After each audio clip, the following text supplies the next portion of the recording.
एक नदी आ गई रास्ते में। अब नदी पार कैसे करें, तैरना आता नहीं है, केवट दिख नहीं रहा है, और दिख भी जाए तो पॉकेट में पैसे नहीं है।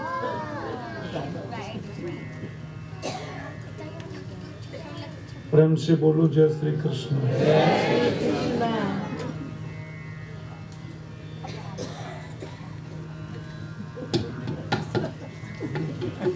अपनी मस्ती में रहने दो,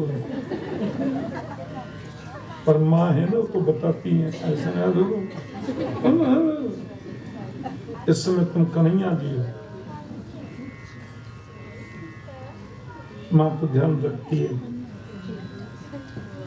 वो कहने कि तुम कौन, बोले खामा खा।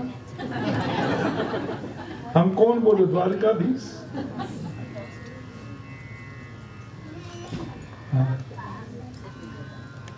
सुदामा नदी के किनारे बैठ गई, बहुत मुश्किल। एक केवट आ गया। ये केवट कोई और नहीं है। अरे कोई जाने वाला है? सुदामा जी ने कहा जाएंगे तो सही, आप पार लगा दोगे क्या श्रीमान? अब जैसे ही वो नाव में बैठने लगे सुदामा जी, तो केवट ने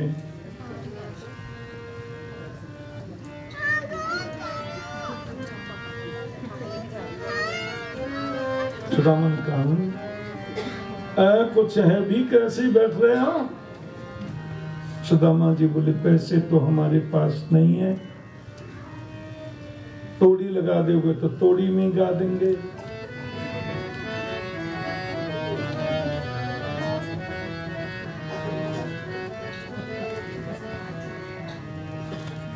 नाव जब बीच में पहुंच गई, केवट ने कहा कोई बात नहीं, आप जैसों को अपन बिना पैसे भी पार लगा देते, कोई टेंशन नहीं है। कहाँ जा रहे हैं आप पंडित जी? तो दामा जी बोले वो द्वारका के देश, जो द्वारका नाथ है ना, वो हमारे बचपन के मित्र हैं, दोस्त हैं, फ्रेंड हैं, अब मिलने जा रहे हैं। केवट हंसा जोर से। आपके मित्र द्वारकाधीश? पन पहना लत्ता, चल दिए कोलकाता। लत्ता समझते? सुदामा जी बोले अब तू का जाने भैया, हमारो लाला है ना कन्हैया, वो कपड़ा अपना ना देखे, लत्ता गहने नहीं देखे, वो तो ये देखे मन को भाव कैसो है। केवट ने सोचा दुनिया बदल गई, सुदामा तो ऐसा ही है। पार लगा दिया तो सुदामा जी ने पूछा केवट जी प्लीज जरा ये बता दीजिए भाई साहब, यहाँ से द्वारका दूर कितनी है? बोले बहुत दूर तो नहीं है पंडित जी, पर आपके शरीर को देखकर जो मैं अनुमान लगा रहा हूँ, आप पूरी ताकत से भी चलोगे तो आधा किलोमीटर पूरे दिन में पार कर पाओगे, आपको तो लग सकता है 15 दिन।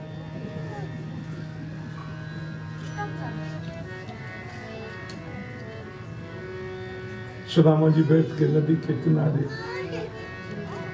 अरे द्वारकाधीश से इतनी दूर जाके अब हमारी सामर्थ्य नहीं है, तुम्हारी 1000 बार गर्ज पड़े तो बुलाओ नहीं, अपन तो इधर ही देख रहे।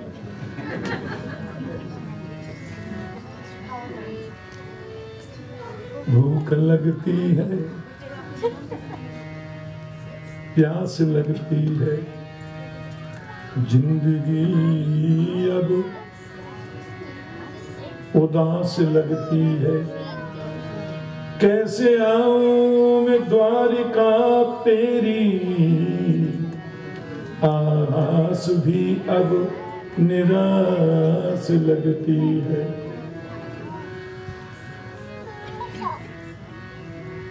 अपने हाथ का तकिया लगा के सो गए। हाथ का तकिया लगाना आता है? अमेरिका में आके सब भूल गए। कैसे लगाते हैं बता? सही बात। देखो हम लोग पहले गिरिराज जी की परिक्रमा 21 किलोमीटर की है, परिक्रमा गिरिराज जी की। हाँ हम जब युवावस्था में थे, 21 किलोमीटर की परिक्रमा बिना जूते चप्पल के लगती है, खाली नंगे पैर। मैं 3 घंटे में लगाता था। अच्छा, इन कहे अभी भी युवा ही तो हो, कौन से बूढ़े हो गए। देखो, तो कभी कभी अब दौड़ के लगाते परिक्रमा, थोड़े थक जाते तो पता है वो ब्रज की रज में बालू में हम लोग ऐसे हाथ की तकिया लगा के उधर ही सो जाते पेड़ के नीचे, ऐसी नींद आती। सुदामा जी वहीं सो गए। 1000 बार गर्ज पड़े तो बुलाओ नहीं, अपने इधर ही सो रहे हैं। सुदामा जी सोए थे गोदावरी नदी के किनारे और आंखें खुली तो द्वारिका में पहुंच गए। जो तू आवे एक पग, मैं आऊं पग 60, जो तू कर्रो काठ सो, मैं लोहे तीला। और वहां बड़े बड़े दिव्य महल महाराज, अमेरिका के शहरों में जो डाउनटाउन में होती है ना बिल्डिंगें, लंबी टोपी उतर जाए देखो तो, ऐसी बड़ी बड़ी बिल्डिंगें बनी हैं, बड़े बड़े महल बने और सोने के बने। द्वारिका सोने की। कौन सा घर है कन्हैया का? एक बड़ा सा महल दिखाई दिया, उसका द्वार बड़ा सुंदर, द्वार पे लिखा जय द्वारिका नाथ, फिर लिखा जय श्री कृष्ण, नीचे लिखा जय गोपाल, फिर लिखा जय ब्रजराज। वहां भी 2 दरबान खड़े थे। उन दरबानों ने सुदामा को देखा, प्रणाम। मजाक नहीं उड़ाई उसकी, नो। इन देशों में ये बात बड़ी अच्छी है, आप तिलक लगा के घूमो। कल हम जिनके यहाँ दोपहर के पधरावनी में गए थे भोजन में, हमारे दक्षिण भारत के हैं वो, उनके एक मित्र आए वहां, वो खाली नीचे धोती पहन रखे, यहाँ फेंट बांध रखे और 12 तिलक, इधर तिलक इधर तिलक इधर तिलक इधर। उनको देख करके मन मेरा गदगद हो गया। ये आप कुछ भी पहन के डोलो, कोई कुछ कहता नहीं है, ये अच्छी बात। हमारे यहाँ तो लोग और नहीं तो कुछ न कुछ कसना शुरू कर देंगे।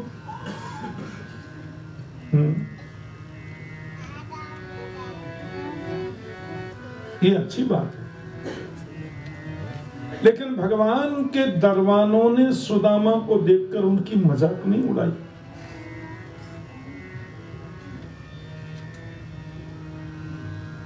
मैं कहीं कथा कर रहा था पंजाब में, तो कोई गवैया आ गए और वो मेरे म्यूजिशियंस की बगल में बैठ के बोले जरा बाजा देना, तो फिर वो गाने लग गए। अरे द्वारपालो कन्हैया से कह दो मिलने सुदामा करीब आ गया। मुझे ऐसे लगे जैसे गरम तेल डाल दिया किसी ने। न सिर पे है पगड़ी, न तन पे है ढामा। उनसे मिलने करीब आ गया है। और फिर मत घोड़ा तेरा करीब हो क्या आ गया है। अब वो गा रहा था बड़े, उसने मैंने कहा चुप, स्टॉप। सुदामा कोई भिखमंगा है क्या? सुदामा कोई दरिद्र है क्या? क्या प्रस्तुत करते हो तुम सुदामा के बारे में? जानते नहीं हो?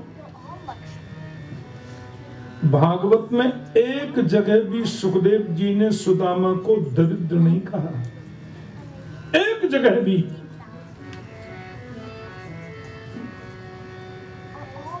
सुदामा के रसोई में एक भी बर्तन साबुत नहीं है, बिल्कुल सही बात है। सुदामा के मकान की छत ऐसी है कि पूरी रोशनी सूरज की अंदर आती है, सही बात है। सुदामा की धोती 20 जगह से फटी और सिली हुई है, बिल्कुल सही बात है।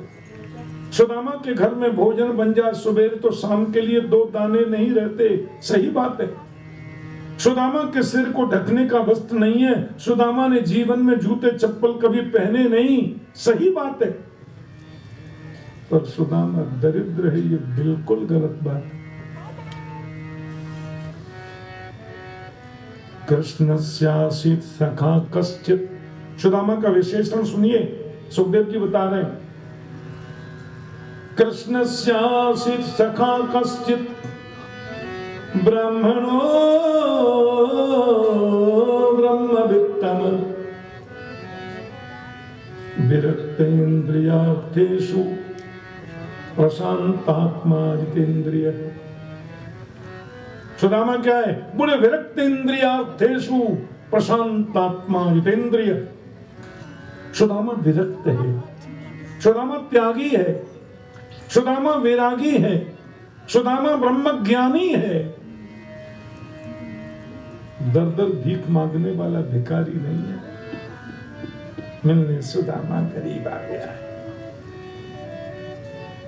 वो तो बेचारा घबरा गया, बाजा छोड़ के भागा। लोग कुछ भी गा रहे हैं, कुछ भी बक रहे हैं। कई तो व्यास गद्दी पर व्यास लोग गा रहे हैं। भागवत के बारे में नहीं जानते तो टाइम पास कैसे करेंगे? लेकिन गलत। विरक्तेन्द्रियार्थेषु प्रशांतात्मा जितेंद्रिय, ये है सुदामा। और भगवान के दरबारों को सबसे पहली शिक्षा दी जाती है कि कोई ब्राह्मण आवे, कोई संत आवे तो सबसे पहले साष्टांग प्रणाम करो, उसकी मजाक मत उड़ाओ। दरबारों ने प्रणाम किया और सुदामा से पूछा, कहां से पधारे? सुदामा ने कहा, ये कौन सी नगरी है? बोले, ये द्वारिका है महाराज, द्वारिकापुर। ओहो, तब तो ये वही द्वारिका है जो मेरे मित्र कृष्ण की द्वारिका है। जी महाराज जी, हमारे प्रभु के मित्र तो आप जैसे महापुरुष ही होते हैं। सुदामा ने कहा, सुनो, मेरा फूटा लोटा, टूटी छड़ी, फटी धोती, चरणों की फटी बिवाइयां, ये सबको देखकर ये मत सोचना मैं कुछ मांगने आया हूं। मैं सुदामा कृष्ण का सखा। एक बार मेरे मुरलीधर का मुझे दर्शन करा दो। कितनी दूर से पैदल आया, हो सकता है दर्शन। सुनो, यदि दर्शन नहीं हो सकता हो तो कोई बात नहीं, खिड़की में से कर दूंगा। महाराज जी, आप कैसी बात कर रहे हैं? ये द्वारिकाधीश की नगरी है। ब्राह्मण संतों के यहाँ कभी भी अंदर जाने से कोई रोक टोक नहीं है। और अभी हमको सूचना मिली थी कि भगवान भोग लगा रहे हैं। आप जरा 2 मिनट बैठिए, मैं जरा देख करके आऊं, और जैसी वहां की परिस्थिति होगी आपको बता दूंगा, मैं लेकर चलूंगा। सुदामा ने कहा, इतना बोल देना, सुदामा आया है, बस। भगवान के पार्षद अंदर गए। प्रभु भोग लगा के हस्त प्रक्षालन कर रहे थे। क्या बात है? जय विजय बोलो। बोले, प्रभु बिना सूचना के मध्य में आ गया, मैं क्षमा चाहता हूं, एक विशिष्ट आवश्यक निवेदन करना था। भगवान बोलो, बोलो। शीस पगा न जगा तन पे, प्रभु जानिकवान बसो तिहि गामा। धोती फटी सिलटी दुपटी, और पाय उपान की नहीं क्षामा। द्वार खड़ो द्विज दुर्बल एक, रहो चक सोम सुधाभिरामा। पूछत दीन दयाल को धाम, बतावत आपनो नाम सुदामा। प्रभु, एक बड़ा अद्भुत महापुरुष द्वार पे खड़ा है, फटी धोती है, चरणों में जूते चप्पल नहीं है, पादुका नहीं है, सिर ढकने को वस्त्र नहीं है, दुबला पतला शरीर, एक एक नस उनकी दिखाई देती है, इतना दुबला,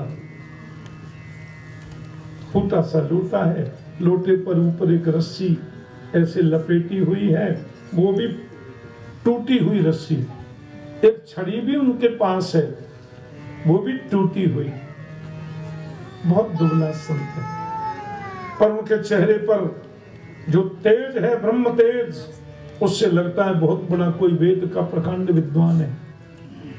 आपका दर्शन करना चाहता है गोपाल जी, बड़ी दूर से आया, ऐसा बोला उन्होंने। उनके चरणों को देख के लगता है धूल धूसरित है। उन्होंने बताया कि बचपन में आप गुरुकुल में साथ में पढ़ते थे। याद आया, सुदामा नाम बोला उन्होंने, सुदामा ऐसा बोला, क्या आज्ञा है? कृष्ण बोले, सुदामा आए हैं, तुमको सबूर नहीं है? सुदामा जी को तुम द्वार पर छोड़ करके आए, सादर अंदर नहीं ला सकते थे? अरे महाराज, भगवान तो सुनते ही मंच से उतरे नहीं, कूदे और ऐसे भागे, ऐसे भागे।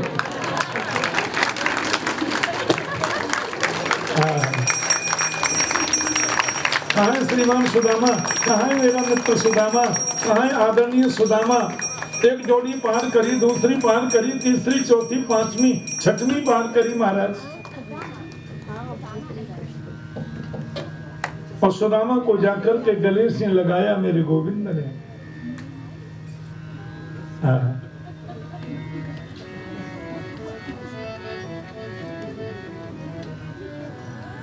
कैसे प्यारी सुदामा।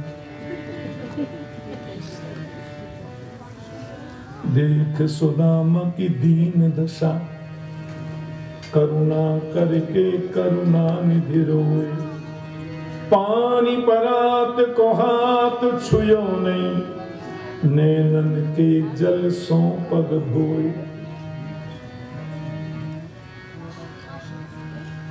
भगवान ने अपने नेत्रों के जल से एक बार तो सुदामा का चरण धो दिया, समझो। द्वारिका के हजारों लोगों की भीड़ लग गई। कृष्ण सुदामा को मिलता देख करके सब लोग आनंदित हो गए, सबके नेत्रों से आंसू झर पड़े। लेकिन सुदामा रोया नहीं। सुदामा ने अपने आंसुओं को पी लिया। मन में सोचा, मैं यदि रोने लगा तो लोग ये समझेंगे गरीब है, कुछ मांगने आया होगा। नहीं, भगवान के मंत्री, महामंत्री, सेनापति सब दंग रह गए देखकर। सुदामा जी को अंदर लेकर के आए, ऊंचे सिंहासन पर बिठाया और स्वयं रुक्मिणी कृष्ण सुदामा के चरणों में बैठ गए, नीचे बैठ गए।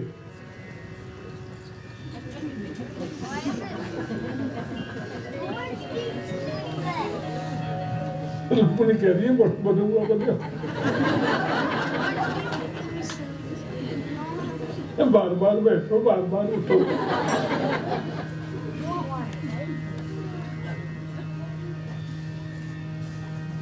जैसे भगवान चरण धोने लगे, सुदामा ने कहा, नहीं गोपाल, मेरी कक्षा इतनी ऊंची नहीं है। गोविंद बोले, आपको नहीं मालूम सुदामा, हीरे को कभी मालूम नहीं होता मेरा मूल्य क्या है। हीरे का मूल्य तो जौहरी जानता है। मुझे मालूम है आपके चरणों का जो चरणामृत जल है, आज उसको मैं द्वारिका में छींटूंगा, मेरी द्वारिका का एक एक कक्ष पावन बन जाएगा। भगवान सुदामा के चरणों को धो रहे, रुक्मिणी जी जल चढ़ा रही है और मन में क्या सोच रही रुक्मिणी माता कि किमनेन कृतं पुण्यम अवधूतेन भिक्षुणा स्त्रियाहीनेन लोकेऽस्मिन् गर्हितेन धमेन च। इस अवधूत भिखारी ब्राह्मण ने ऐसी कौन सी तपस्या की? योसो त्रिलोक गुरुना श्रीनिवासेन सत्कृता। त्रिलोकी के गुरु लक्ष्मीपति मेरे परमात्मा जिसका इतना आदर कर रहे हैं। भगवान ने चरणों को धो करके, और सुनो, पूरे जल को द्वारिका के एक एक कक्ष में छीटा। ये किसी भिखमंगे का स्वागत नहीं है, ये किसी भिखारी का स्वागत नहीं है, ये स्वागत है सुदामा के जीवन की ब्रह्मण्यता का, सुदामा के जीवन के त्याग का। ब्राह्मण का शरीर केवल खाने पीने सोने हंसने नाचने गाने को नहीं मिलता।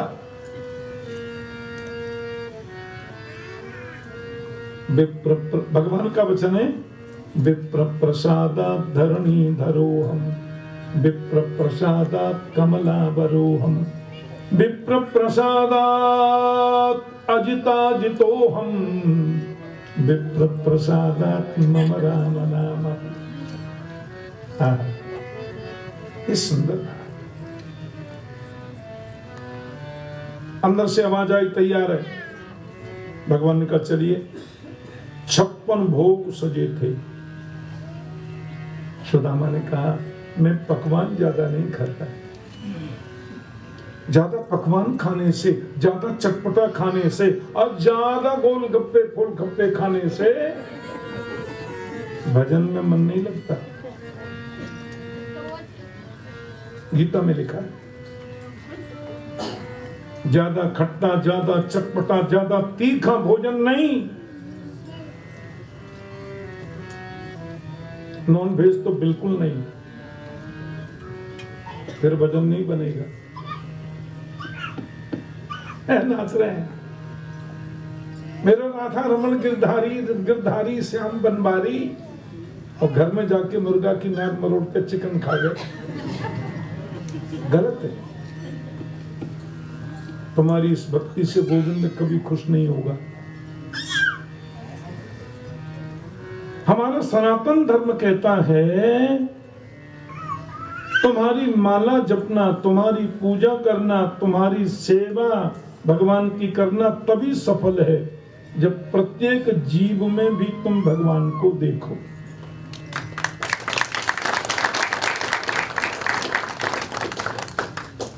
सब में देखो।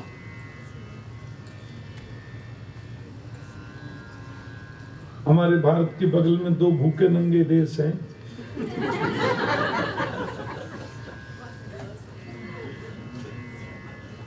दोनों का नाम क्यों बताऊं, आप जानते हैं। भारत के टुकड़े हैं वो, इतने दुष्ट, इतने पापी।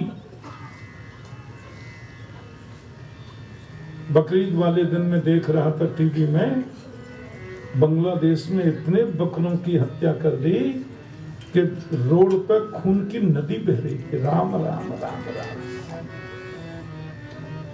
खुदा खुश होगा? कभी नहीं। बांग्लादेश में हमारे वैष्णवों का, हिंदुओं का बड़ा सुंदर इस्कॉन टेम्पल है। और बांग्लादेश में जब भूखे मर रहे थे वो लोग, तो 5-5 लाख मुस्लिम लोगों को हमारे इस्कॉन टेम्पल ने भोजन दिया। भूख से मर रहे थे। आज हमारे वही इस्कॉन टेम्पल को उन दुष्टों ने तोड़ दिया, कई जगह आग लगा दी। हमारे इस्कॉन टेम्पल के एक वैष्णव संत, उनको जेल में डाल दिया। इस निंदा, वो तो कुछ भी, झूठ तो झूठ है, कुछ भी बोलते, लेकिन सत्यमेव जयते। ये मोदी है, सब देखता है।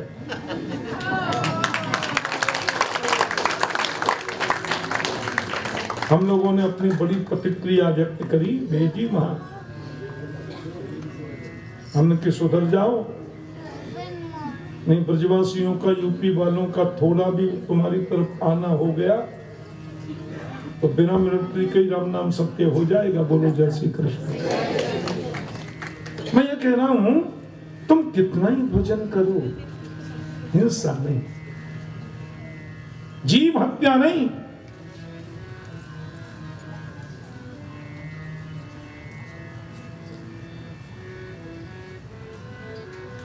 और हमारे परम वैष्णव तो सात्विक भोजन करते हैं, जैसा खाओ अन्न वैसा हो बेमन। भगवान ने कहा नहीं, ये 56 भोग जो हैं भोग में भी तो लगते हैं, आप इसको प्रसाद के रूप में लीजिए। फिर दोनों संग लेंगे, कृष्ण और सुदामा दोनों बैठ के भोग लगा रहे। हे श्याम तेरी अपार माया, तेरा जो हर कमाल देखा, किसी के सर पे है ताज शाही, किसी के सर पे बवाल देखा। तारा से जब ने उम्र गमाई, किसी को कौड़ी तक ना पाई। तेने किसी को बख्शी खजाना साई, किसी की गुदड़ी में लाल देखा। हे श्याम तेरी अपार माया, तेरा जौहर कमाल देखा। जब सुदामा जी भोग लगा चुके तो कन्हैया ने पूछा आपकी शादी हो गई? क्वेश्चन दाग दिया। हाँ हो गई। सुदामा बोले इच्छा तो बिल्कुल नहीं थी, माता पिता पीछे पड़ गए ना तो हमको फिर ब्याह करना पड़ा। भगवान बोले आप घर में अकेले होते फिर तो पूछना बेकार था। जब आपकी शादी हो गई है, भाभी जी घर में आ गई हैं, तो भाभी ने मेरे लिए क्या भेजा?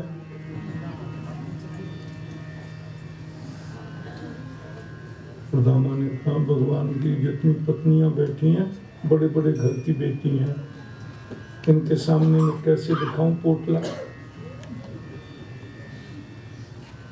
माताएं बहुत ध्यान रखती हैं। मैं कह रहा था आज कथा में, माताएं बहुत समझदार भी होती हैं, बड़ी बुद्धिमती भी होती हैं। रक्षाबंधन पे, भैया दूज पे, किसी पर्व पर जब जमाई आते हैं घर पे, तो हमारे भारत में तो बैठक में बैठते हैं और जो वो लाते हैं वो सामान अंदर जाता है। और सामान जब उनका अंदर जाता है, मिठाई फल जो भी लाते हैं, और यहाँ ससुर जी और साले जी उनसे बैठक में बात कर रहे होते हैं और भीतर माताओं की मीटिंग चल रही है। काय की मिठाई है? हल्दीराम की है क्या? काजू की बर्फी है कि बादाम की चक्की? उन्हें बूंदी के लड्डू। हरे भगवान, इतना तो देख लेते कि हमारी ससुराल किस घर में है? फिर वो देखेंगे बूंदी की लड्डू 500 रुपए का लिफाफा, बहुत जैसी मिठाई वैसा लिफाफा। अंदर सब मीटिंग हो जाती है, माताएं सब ध्यान रखती हैं। जितनी महंगी मिठाई लेके जाओगे उतना मोटा लिफाफा मिलेगा। सुदामा ने सोचा भाई कृष्ण का मित्र हूं और ये इनकी सब पत्नियां बैठी हैं यहाँ पे, सब कहेंगे बड़ा मित्र बनता है, कच्चे चावल बांध के ले आया।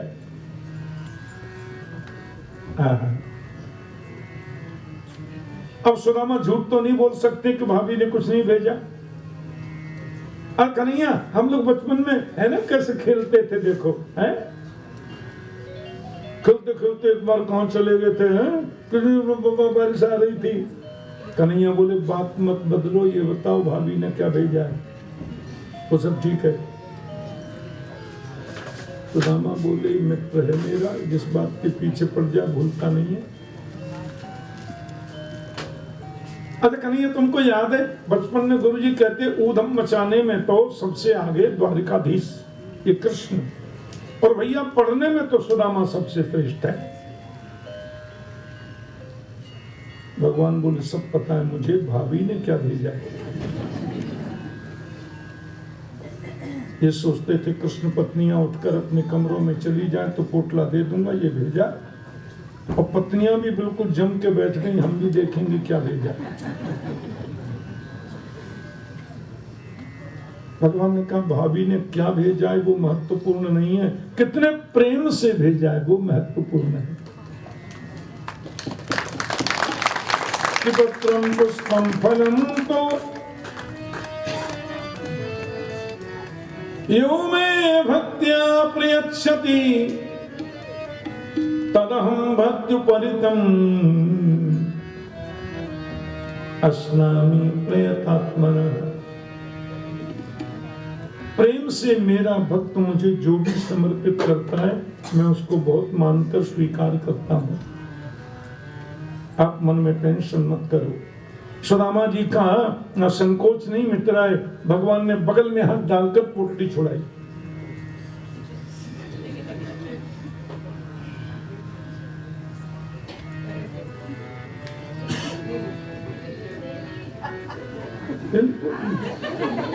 छुड़ा ली, कहाँ रखी थी? यहाँ दवाई थी, यहाँ। उनकी समझ में नहीं आ रहा है क्या बोल रहे। अब यूएस के सुदामा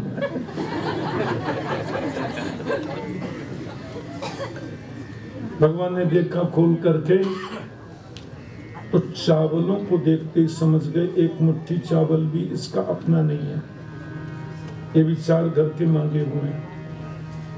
भगवान ने एक मुट्ठी मुख में डाल करके कहा अनेन विश्वात्मा प्रियंताम, इससे विश्व की आत्मा तृप्त हो जाए। दूसरी मुट्ठी मुख में डाल करके कहा स्वर्ग की संपदा का सुख मैं सुदामा को देता हूं। और तीसरी मुट्ठी मुख में डालने वाले थे रुक्मिणी। रुक्मिणी ने हाथ पकड़ लिया।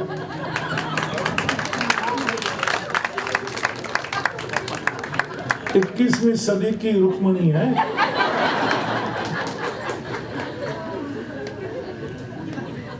देखो बिना बताए कि ये एक्शन मुझे करना है, ये मेरे पाठ का पार्ट है। Thank you. ज्यादा मत खाइए, कच्चे नुकसान करेंगे, ऐसे कहा और इशारे से कह दिया मेरे को भी उधर ही भेजना है क्या? सब दिए जा रहे हैं। सुदामा जी बोले रुक्मिणी ठीक कह रही है, कच्चे चावल ज्यादा नहीं खाते। भगवान बोले आप कहते हो तो नहीं खाते। भगवान ने सुदामा को क्या दिया क्या नहीं दिया रुक्मिणी के अलावा किसी को नहीं पता, किसी को नहीं पता।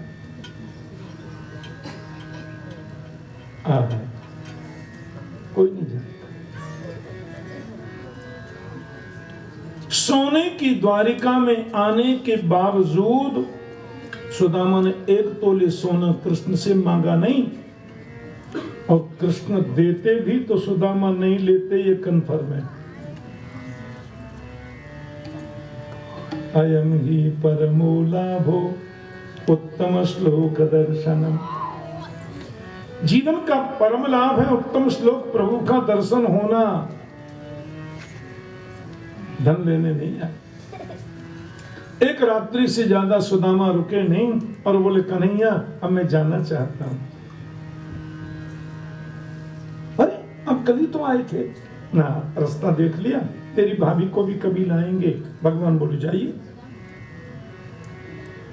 न सुदामा ने कुछ मांगा न कृष्ण ने कुछ दिया। आए थे तब तुम आंसुओं को पी गए थे, और जब सुदामा जा रहे हैं तो हिलकियों से रो रहे। कृपा कीन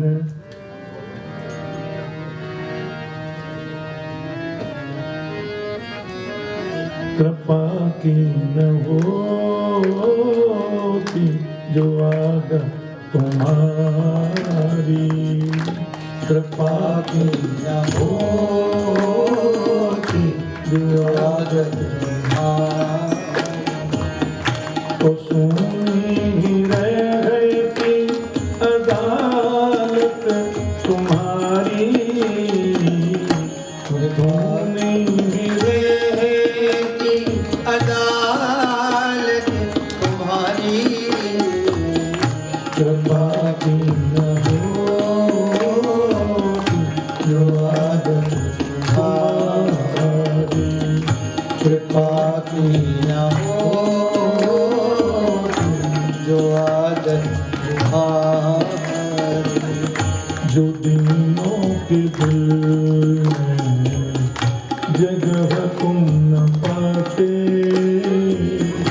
जो दिनों के दिल में जगह तुम न पाते, तो किस दिल में होती हिफाजत तुम्हारी। सब गाओ। दिल में होती हिफाजत तुम्हारी, रहती अदालत तुम्हारी, कृपा की न होती जो आदत तुम्हारी, गरीबों की दुनिया है आबाद तुमसे, गरीबों की दुनिया आवाज़ तुमसे, गरीबों से है बादशाहत तुम्हारी, गरीबों से है बादशाहत तुम्हारी, न हम होते मुल्क, न तुम होते हाकिम, न हम होते मुल्क, न तुम होते हाकिम, न घर घर में होती इबादत तुम्हारी, न घर घर में होती इबादत तुम्हारी, सुनी रहती अदालत तुम्हारी, तो सुनी रहती अदालत तुम्हारी, कृपा की न होती जो आदत तुम्हारी, कृपा की न होती जो आदत तुम्हारी, जो आदत तुम्हारी।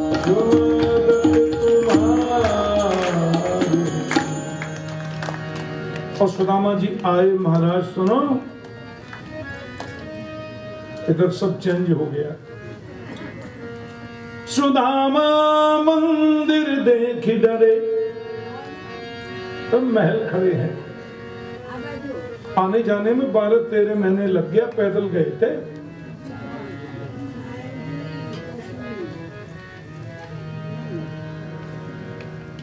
क्या है? मैं दोबारा द्वारिका में आ गया क्या? द्वारिका की तू कॉपी। महल, वहां भी 2 दरबान खड़े थे और ये दरबान द्वारिकाधीश के थोड़े ही से 2 पैर धो के पी जाएं। सुदामा ने दरबानों से पूछा, भाई जी ये कौन सी नगरी है? ये सुदामापुरी है, कहिए।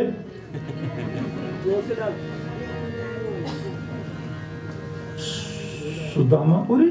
हाँ, सुदामा ने सोचे सुदामा तो नहीं है, हमारी पूरी की तो कोई प्लानिंग ही नहीं थी।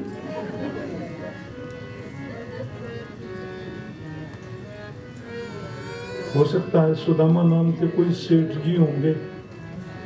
सुदामा सेठ जी ने देखा होगा कि ये वास्तु के हिसाब से जगह बड़ी बढ़िया है, मेरी पोटल मेरी झोंपड़ी हटा दी और उधर क्या बोलते हैं ये नगरी बना ली।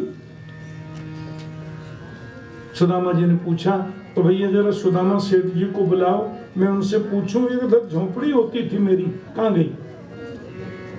धनवान बोले सेठ जी नहीं, वो पंडित जी हैं। पंडित जी बोले जी।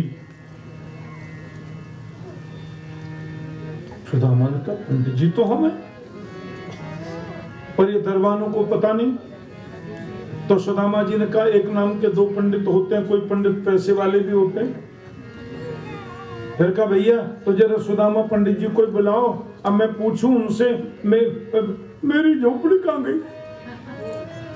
दरबान बोले वो पंडित जी बहुत बिजी रहते हैं, आजकल विजिट पर गए हैं द्वारिका।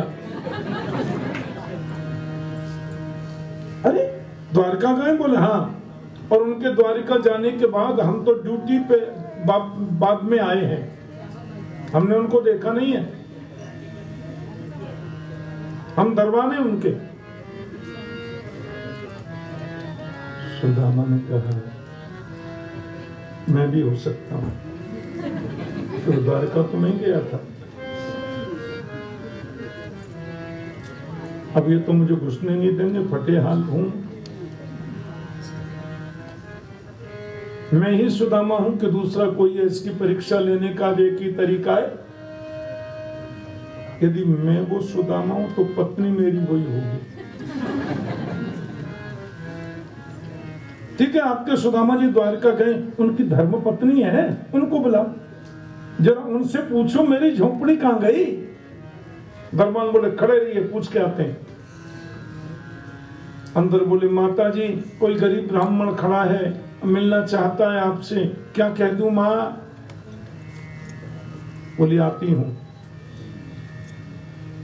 और वो अंदर से निकली महाराज, तो वे हो गई थी अब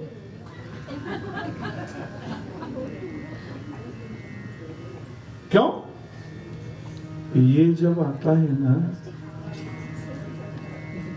तो ये भी लाता है, ये आने के बाद में ये नहीं आवे तो समझो गोविंद की डबल कृपा है। तो आता ही है। मुंबई में एक मारवाड़ी अम्मा हमारे पास आई,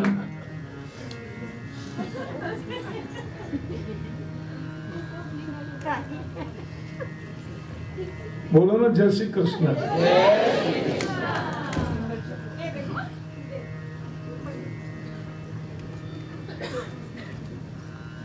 सुदामा ने दूर से देखा और कहा ये नहीं है, पर सुशीला जी ने देखा, तुरंत दौड़कर आई, चरणों में गिर पड़ी, प्रणाम करती हूँ। सुदामा ने कहा सुशीला। हाँ जी। ये सब और ये सब कैसे हुआ? और सब द्वारकाधीश की कृपा। सुदामा जी बोले तुम पे खूब कृपा करी, हम तो जैसे थे, धोती भी वही है जो हम पहन के गए थे, देखो धोती भी चेंज नहीं हुई। वो बोली मेरा पूरा संदेशा आप लेके गए थे, चावलों के एक एक दाने पर सब लिखा था। सुदामा ने कहा चलो भगवान ने कृपा कर दी, अच्छा हुआ है, अब सोने की रोटी बनाओ और चांदी की दाल बनाओ, डायमंड की चटनी और मोतियों का ड्राई फ्रूट खा। आई एम गोइंग टू जंगल। हम तो जंगल में जाकर कहीं एकांत में बैठकर भजन करेंगे, मुझे नहीं चाहिए ये सब।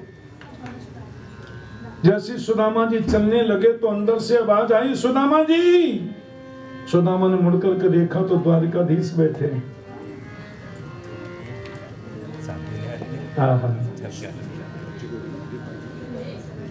सुदामा जी ने कहा ये सब तुमने क्यों दिया गोपाल? बोले जो नहीं मांगता उसको ही मैं देता हूं धन से।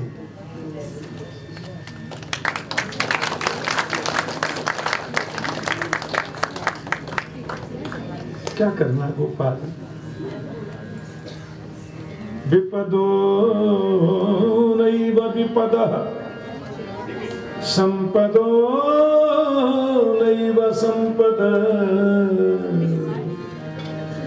विपद विस्मरणं विष्णु संपद नारायण स्मृति।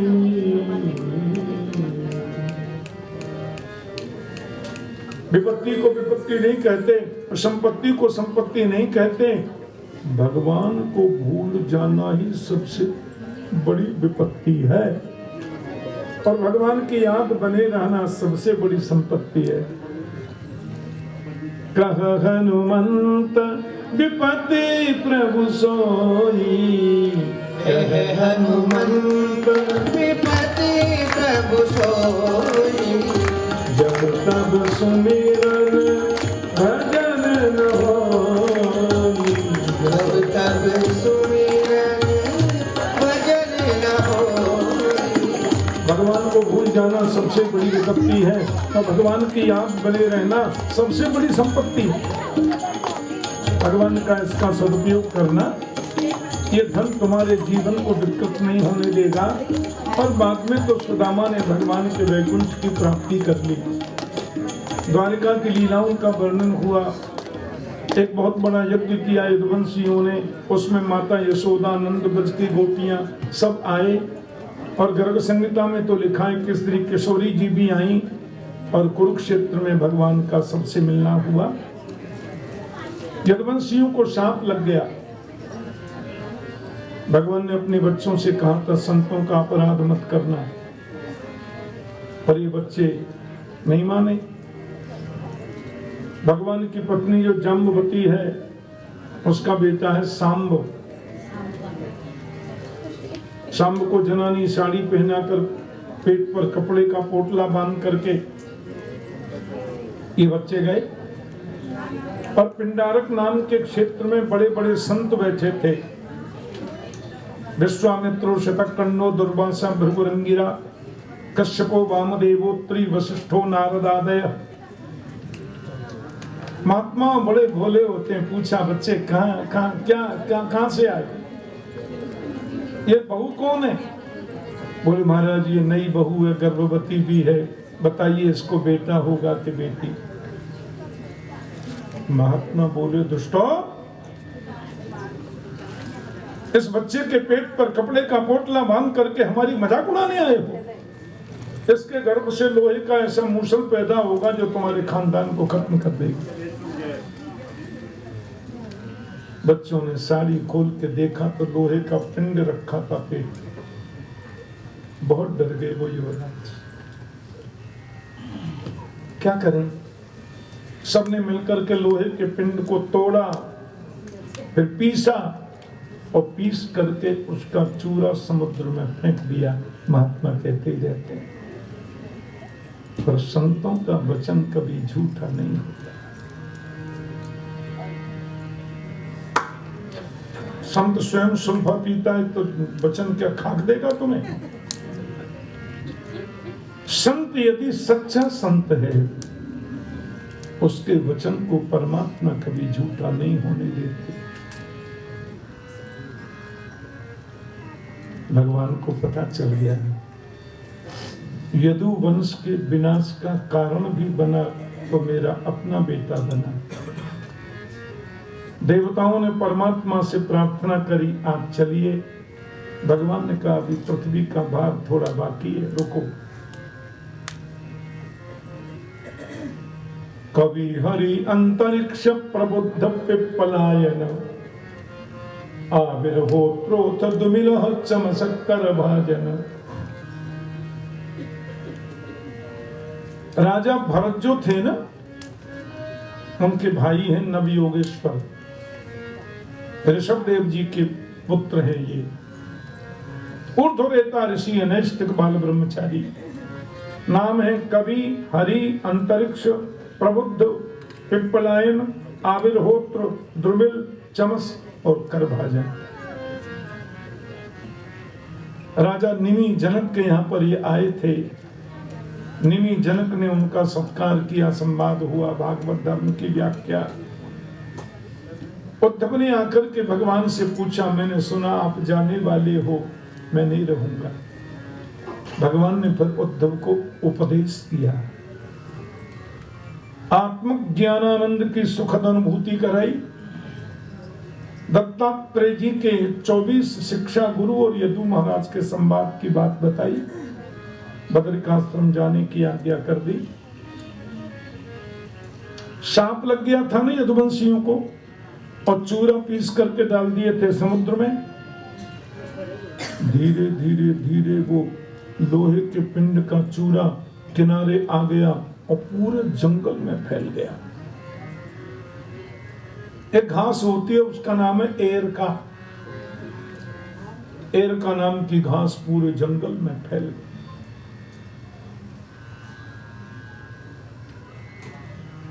जरा सी बात पर यदुवंशियों में झगड़ा हो गया। सांप लगा था ना,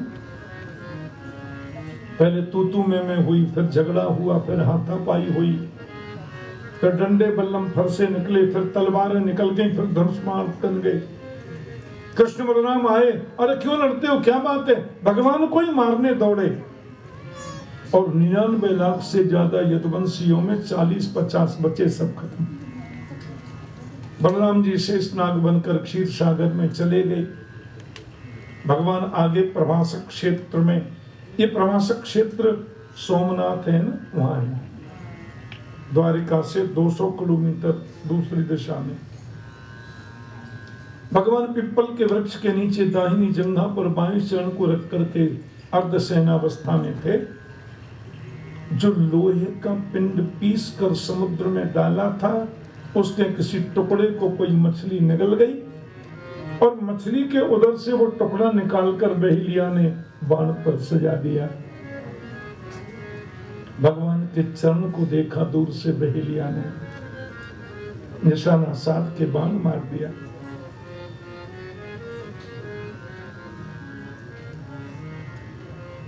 अरे ये मैंने क्या किया? द्वारकाधीश, आपके चरण में बाण मार दिया। मां भेजरे त्वम उत्तिष्ठ कामे सक्तो हिमे याहि तुम मदनुज्ञाता स्वर्गम सुकृतिनाम पदम। भगवान ने जो भगवान के लिए विमान आया था, उसमें बिठाकर उसको वैकुंठ भेज दिया। हजारों लाखों देवताओं के देखते देखते गोविंद एक पल में अंतर्धान हो गए। अर्जुन से बोल गए थे कि हमारी पत्नियों को तुम द्वारिका से वृंदावन पहुंचा देना। अपने ड्राइवर दारुक सारथी से कहा था, जो 40-50 यदुवंशी बचे हैं उनसे कह देना, मेरे जाते ही समुद्र में द्वारिका डूब जाएगी, वो मथुरा चले जाए। भगवान के जाने के बाद ये समाचार अर्जुन ने आकर के बता दिया। पहले दिन की कथा से ज्वाइंट हो रही है कथा। अर्जुन ने आकर के माता कुंती और पांडवों से कहा, कृष्ण चले गए। परीक्षित, पांडवों ने तुमको राज्य गद्दी दे दी, सुखदेव जी कह रहे हैं, और पांडव स्वर्ग आरोहण कर गए। फिर तुम्हारी शादी हुई, 4 बच्चे हुए। भगवान के जाने के बाद में कलयुग शुरू हो गया था, और वो कलयुग 7 दिन पहले तुम्हें मिला था। तुम चाहते तो उसको मार देते, तब तुमने देखा कि कलयुर्दोष निधे राजन अस्ति एको महं गुणः कीर्तन देव कृष्णस्य मुक्त संग परम ब्रज। कलयुग में हजारों अवगुण हैं, पर कैसे भी कीर्तन करने से मुक्ति हो जाती।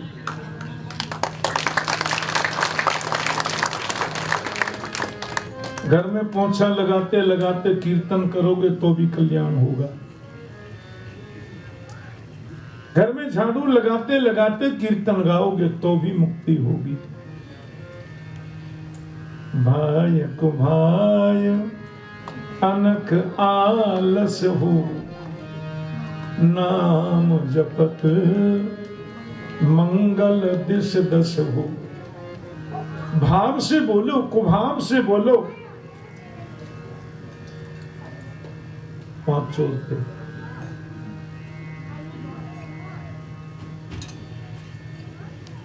थोड़ी मॉडर्न टाइप के छोड़ थे।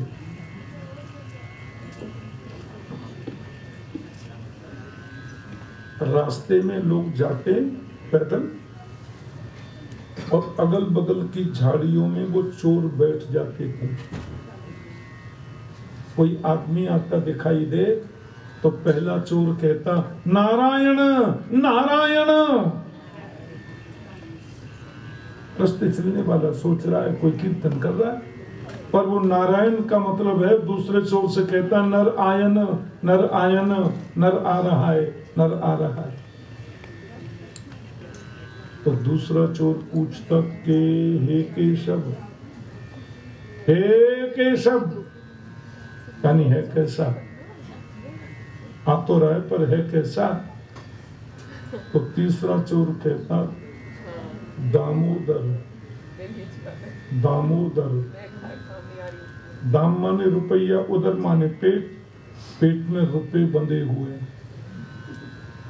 पहले लोग ऐसे बांध के ले जाते थे। और चौथा चोर पूछता केशव देव, केशव देव नाम तो भगवान का है, पर केशव देव का वो अर्थ था उसका कैसे देगा, केशव देव कैसे देव कैसे देगा। तो पांचवा चोर कहता बांसुदेव, बांस दे उसमें दो चार बांस मारोगे तो दे देगा। है बांस का डंडा लेके निकलते, दो चार डंडा मार के थैला छुड़ा के भगा देते। नाम ले रहे हैं, भगवान का काम कर रहे हैं चोरी। गेट पे लिखा है नारायण एंड लक्ष्मी कंपनी, अंदर सब कुछ हो रहा है। एक दिन चोरी की प्लानिंग कर रहे थे, पांचों के ऊपर बिजली गिर गई, मर गए। बिजली समझते हैं आकाश से गिरती है ना, पांचों की पेशी हो गई यमराज के सामने। यमराज जब धर्म का रजिस्टर देखते हैं तो उनका नाम धर्मराज होता है, और पाप का रजिस्टर देखते हैं तो नाम यमराज होता है। अब यमराज ने इन पापियों के रजिस्टर को देखा, पांचों खड़े हैं, भगवान के नाम से भरा है पूरा रजिस्टर। नारायण हे केशव, दामोदर, केशव देव और वासुदेव। और पाप का रजिस्टर देखा तो चोरी डकैती मारना काटना सब लिखा। यमराज बोले ऐसा पेशेंट मेरे पास पहले कभी नहीं आया। नरक में भेजूं तो नाम इतना लिया इन्होंने, नरक में नहीं जा सकते। और स्वर्ग में भेजूं तो पाप इतना किया है कि स्वर्ग भेजूं कैसे। और कोई बात जब यमराज धर्मराज की समझ में नहीं आवे तो भगवान के पास भेजते हैं, आप ही देखो। भगवान ने रजिस्टर देख कर कहा भेजो मेरे पास। पांचों की पेशी नारायण के। क्यों शर्म नहीं आती, मेरा नाम ले लेकर के दुनिया को लूटा तुम लोगों ने। ऐसे नरक में भेजूंगा, जीवन भर याद रखोगे, समझे। नारायण एक शब्द दामोदर, केशव देव, वासुदेव, मेरे नाम को बदनाम करते हो तुम लोग, नरक में भेजूंगा। पांचों चोर नीचे सिर करके खड़े थे, बोले भेज दो नरक में, हम मना नहीं कर रहे, लेकिन हम तो वहां जाकर भी बोलेंगे भगवान झूठ बोलते हैं। भगवान ने कहा कैसे? आप तो कहते हो सन्मुख होय जीव मोहि जबहि, जन्म कोटि अघनासहु तबहि। एक बार जीव मेरे सामने आ जाए तो करोड़ों जन्मों के पाप नष्ट करके मैं मुक्ति देता हूं, और हम पौना घंटे से आपके सामने खड़े फिर भी नरक में भेजोगे? कह दो।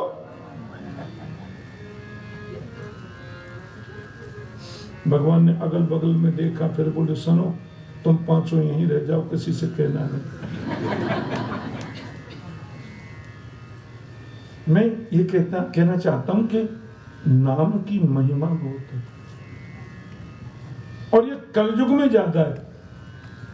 कलयुग केवल नाम आधारा, सुमिर सुमिर नर उतर ही पारा। कैसे भी गा, कैसे भी गा। चैतन्य महाप्रभु कहते हैं, हरेर नाम हरेर नामैव केवलम कलौ नास्त्येव गतिरन्यथा। हरि के नाम से बढ़कर के कलयुग में मुक्ति के लिए कोई साधन है ही नहीं। कैसे दिखा?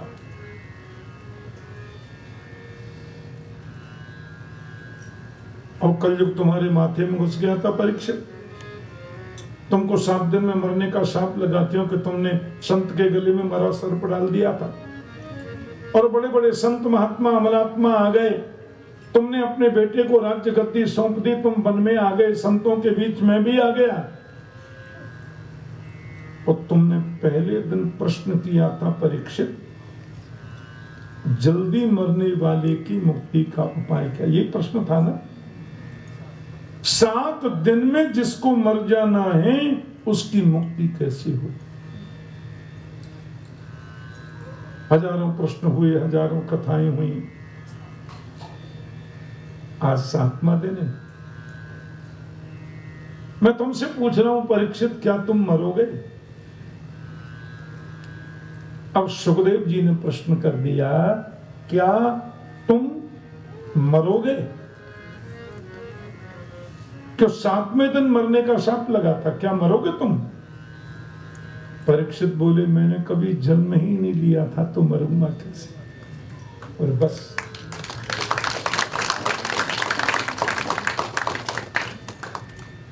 मैं मरूंगा, ऐसी पशु बुद्धि यदि तुम्हारे मन में है तो उसको त्यागो। तुम कभी जन्म नहीं लेते। तक्षक सर्प आएगा, पहले दिन सुनी थी ना आपने, दूसरे दिन कथा। तक्षक सर्प आएगा, सांप से प्रेरित होकर वो डसेगा, पर जिसको तक्षक डसेगा वो तुम नहीं हो, और जो तुम हो उसे कोई डस नहीं सकता। ये कथा का सारांश है। तुम शरीर नहीं हो, तुम इंद्रियां नहीं हो, तुम प्राण नहीं हो, तुम मन नहीं हो, तुम बुद्धि भी नहीं हो, तुम आत्मा हो। नात्मा जजान न मरिष्यति नेदते सौ न क्षीयते स बनवित व्यभिचारिणाम ही। आत्मा न जजान तो न मरिष्यति। आत्मा न कभी जन्म लेती है, न कभी मरती है। आत्मा नित्य है, शुद्ध है, मुक्त है, चिन्मय है, शाश्वत है, अविनाशी है। और ये मरना जीना क्या है? घटे भिन्ने यथाकाश आकाशत यथा पुरा एवं देहे मते जीवो ब्रह्म संपद्यते पुनः। अंतिम उपदेश चल रहा है, बिल्कुल लास्ट। अब एक बात बताओ, मिट्टी का घड़ा आपने देखा? मिट्टी का खाली घड़ा है, उसमें अंदर क्या है बताओ? मिट्टी का जो खाली घड़ा है उसमें अंदर क्या है? नहीं, उसमें अंदर है आकाश। अंदर उसमें आकाश है ना। उसको वेदांत की भाषा में कहते हैं घटाकाश, घड़े का आकाश।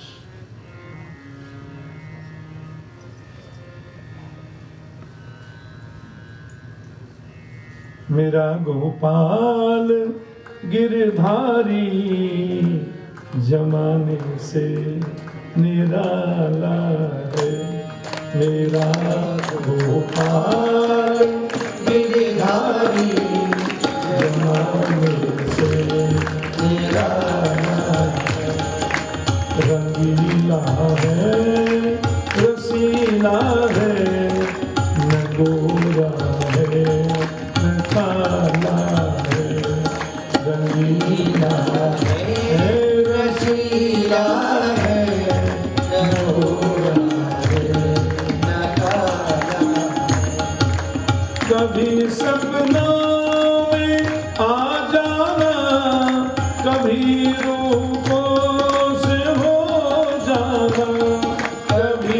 सपनों में आ जाना, कभी रूपोश हो जाना। ये दर्शाने का मोहन ने निराला रंग निकाला है। गिरधारी जमाने से निराला है।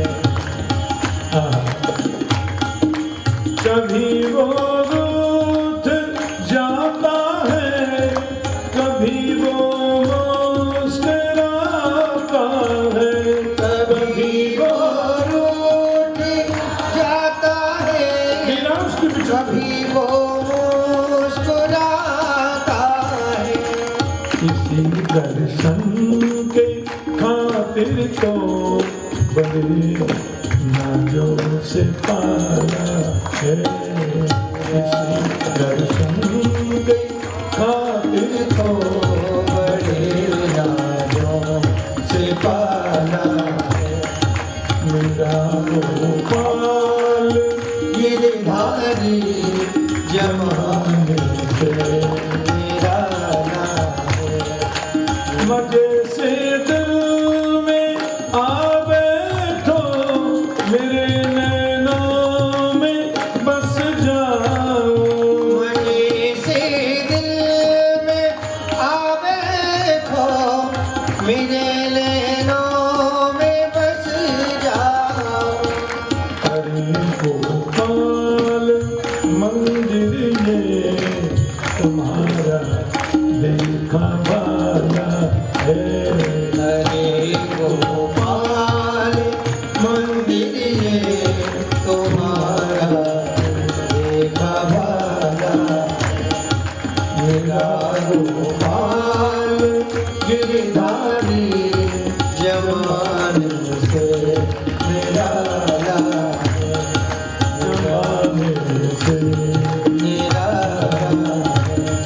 जमाने से निराला है। तो ये स्थिति है।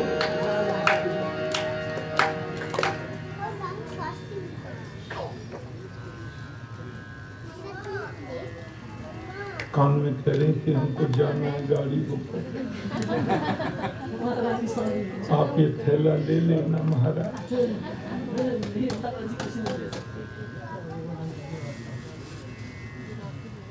थैंक यू माता।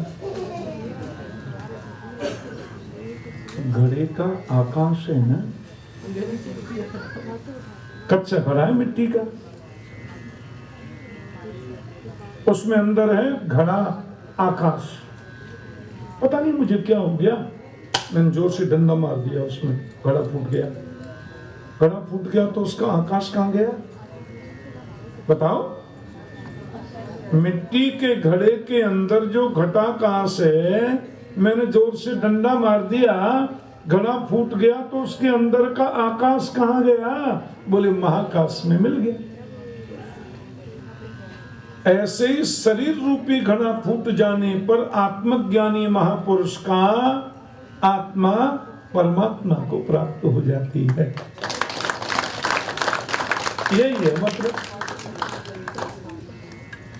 फिर मरना जीना क्या है कि स्वप्ने यथा शिरच्छेदम पंचत्वाद्यात्मन स्वयं। सपना देखते हैं, मैं सही बता रहा हूं। एक बार रास्ते में जा रहा था मैं, ऐसा सुंदर बगीचा, गुलाब के फूल, गेंदा के फूल, रात रानी के फूल, एक बड़ा सुगंधी का फूल होता मोगरा, सब फूल खिले थे। फिर और आगे गया तो बड़े बड़े आम के पेड़, मैं शोभा देख रहा था। और आगे गया तो बड़ा सुंदर जंगल। अरे हमने कहा क्या क्या क्या क्या बात है। झरना झर रहा था। ये कौन है? झरने के परली तरफ मैंने देखा तो दाढ़ी वाला बब्बर शेर बैठा है लाइन। क्या बोलते हैं अंग्रेजी में?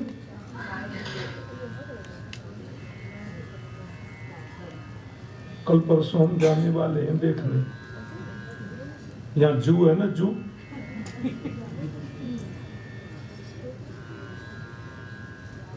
दाढ़ी वाला बब्बर शेर, कल मैंने उसको देखा, शेर ने मुझे देखा। शेर को लगा गरम गरम ब्रेकफास्ट मिल गया। अब मैं तो वापस हो लिया। मगलू भैया हो गई कथा।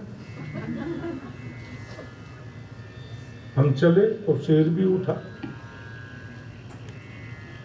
शेर को मालूम है कितना ही भर ले मुझसे ज्यादा तो भगेगा नहीं, और नाश्ता इसी का करना है।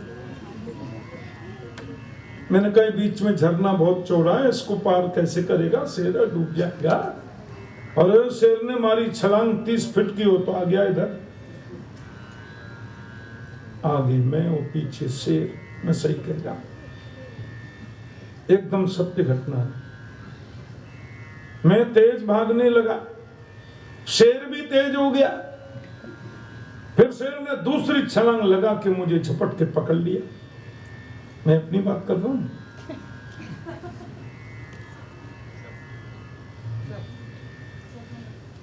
शेर ने पकड़ करके यहीं पकड़ा सीधा, लंबे लंबे दांत यहां गड़ा दिए दोनों। और जैसे शेर मुझे एकदम दांतों से काट रहा था, ब्रेकफास्ट तैयार कर रहा था, इतने में हड़बड़ा के मेरी आंख खुली। मैंने देखा मैं एसी कमरे में मखमली गद्दे पे सो रहा हूं, लाइट जलाई।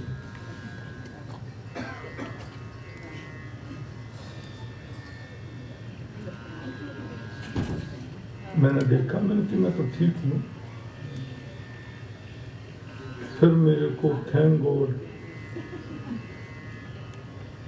ये सपना। मोहन साजग सोबनिहारा, देख सपन अनेक प्रकार। हम सब सपना देख रहे हैं, सपना है। मैं भारत से चला, फिर शिकागो पहुंचा, फिर शिकागो से चढ़ा, बोस्टन आया, बोस्टन से बाई कार वहां जा रहा हूं। यहाँ इतने भक्त सुन रहे थे कथा, शिकागो में इतने लोग थे। टोटली सपना है। कोई 50 साल का सपना देखता है, कोई 80 साल का सपना देख रहा है, और जो 100 वर्ष का सपना देख ले उसको लोग माला पहनाते हैं, सतम जीवे में शरद। 100 वर्ष तो कहते हैं। यहां सुखदेव जी परीक्षित को बता रहे हैं, स्वप्ने यथा शिरच्छेद पंचत्वाद्यात्मन स्वयं। जैसे स्वप्न में कोई सिर काट दे तो जागने पे हंसी आती है कि नहीं? थैंक गॉड हम तो ठीक हैं। ऐसे ही ये संसार स्वप्न है, और ये सपना कब दूर होगा? जब ज्ञान की आंखें खुल जाएंगी। और जिस दिन ज्ञान की आंखें खुली तब समझ आया सपना ब्रह्म सत्यम जगन मिथ्या, जीवो ब्रह्म ही बना पर। तुम भगवान के हो, भगवान की प्राप्ति तेरा परम लक्ष्य है। तक्षक सर्प आएगा, आकर के डसेगा, पर जिसको वो डसेगा वो तुम हो ही नहीं, और जो तुम हो उसे कोई डस नहीं सकता, काट नहीं सकता, क्योंकि तुम आत्मा हो।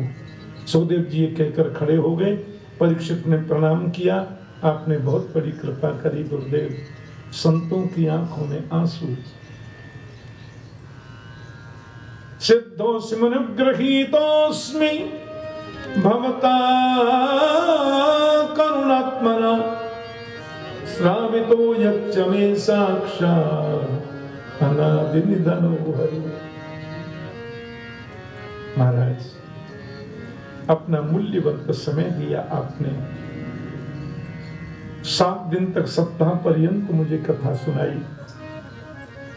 7 दिन की कथा के अंतराल में प्रश्न करते हुए मेरी वाणी से कुछ अपशब्द निकले हों या ऐसा कुछ हुआ हो जो नहीं होना था, व्यवहार के जगत में, उसके लिए मैं क्षमा चाहता हूं। सुखदेव जी ने इसका कोई जवाब नहीं दिया, क्योंकि ज्ञानियों की नजर में ये सब कुछ नहीं है।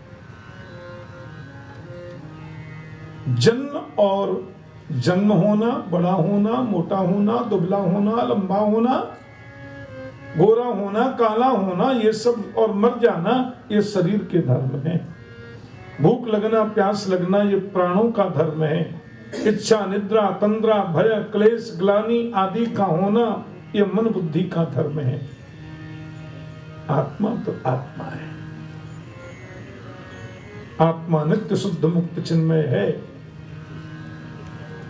सुखदेव जी खड़े होकर के चल दिए। परीक्षित ने प्रणाम किया। सब महात्मा अपने आंसुओं को पहुंच रहे हैं। सुखदेव के पिताजी, बाबा, दादा सब बैठे थे। सुखदेव तो जानते ही नहीं कौन पिता, कौन बाबा, कौन दादा। वो आत्मज्ञानी है। ज्ञानी का लक्षण क्या है? वो प्यार करेगा तो इतना करेगा कि तुमको लगे जन्म जन्मांतर से मेरा है, पर जब जाता है तो पीछे मुड़ के देखता नहीं है। ये ज्ञानी का लक्षण है। उदार चरितानाम तु वसुधैव कुटुंबकम, सब उसके अपने हैं और पर्टिकुलर कोई उसका अपना नहीं। राजा परीक्षित को आकर फलों में छुप के आया इतना सा सांप। परीक्षित के पास पहुंचते बड़ा होकर के दस दिया। ब्रह्मभूतस्य राजर्षे देहो हि गरलाग्निना बभूव भस्मसा सद्य पश्यताम सर्वदेहिनाम। राजर्षि परीक्षित का जो पांच भौतिक शरीर है वो जलकर के भस्म हो गया और 4 भुजा धारण करके परीक्षित दिव्य रूप लेकर के वैकुंठ को प्रस्थान कर गए। बोलिए परीक्षित महाराज। परीक्षित कौन है? मैं हूं परीक्षित। आप हैं परीक्षित। 7 दिन में मरने का सांप लगा। हम 7वें दिन में तो मरते हैं। 8वां दिन कभी बनाए क्या? रवि, सोम, मंगल, बुध, बृहस्पति, शुक्र, शनि।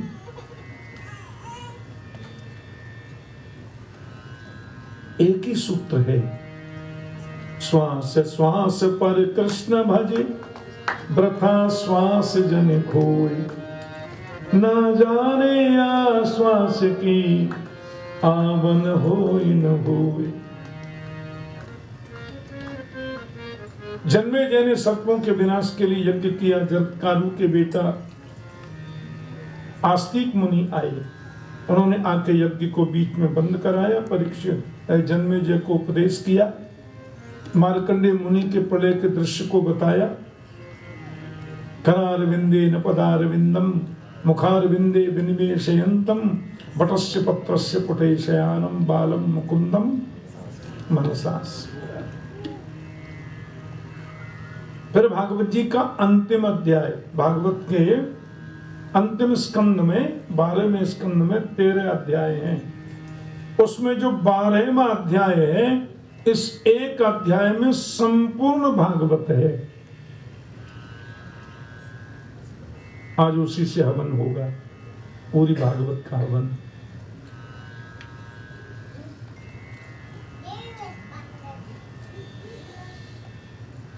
निम्नगानाम यथा गंगा देवानाम अक्षतो यथा वैष्णवानाम यथा शंभो पुराणानामिदं तथा।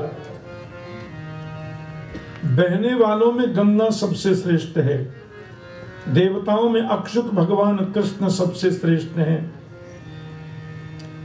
वैष्णवों में भगवान शंकर सबसे उत्तम है। तो पुराणों में भागवत सबसे श्रेष्ठ है। क्षेत्राणाम चैव सर्वेषां यथा काशी ह्यनुत्तमा एवं पुराण व्रातानां श्रीमद् भागवतम द्विजा। क्षेत्रों में काशी सबसे श्रेष्ठ है, पुराणों में भागवत सर्वोच्च है। भागवत जी का अंतिम श्लोक हम बोलने वाले हैं और इस एक श्लोक के 4 भाग करके 4 बार बोलेंगे। सब बोलना मेरे पीछे। इस श्लोक को आप रोज एक बार पढ़ ले तो पूरी भागवत का सार मिल गया।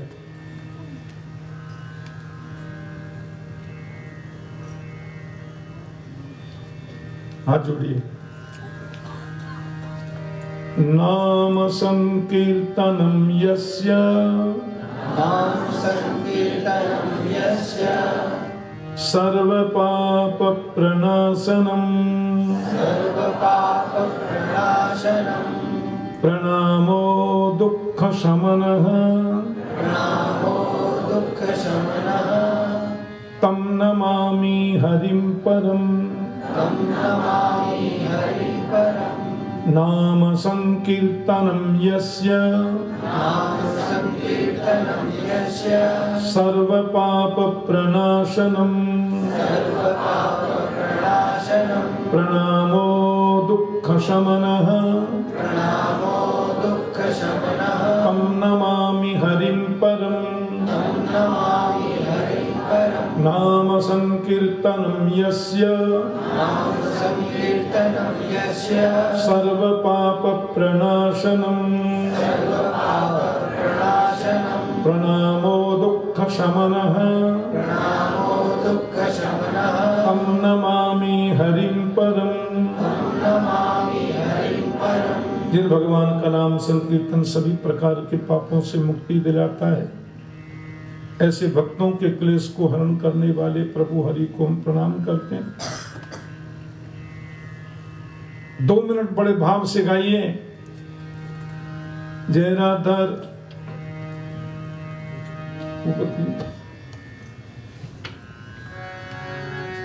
भाव से गाओ।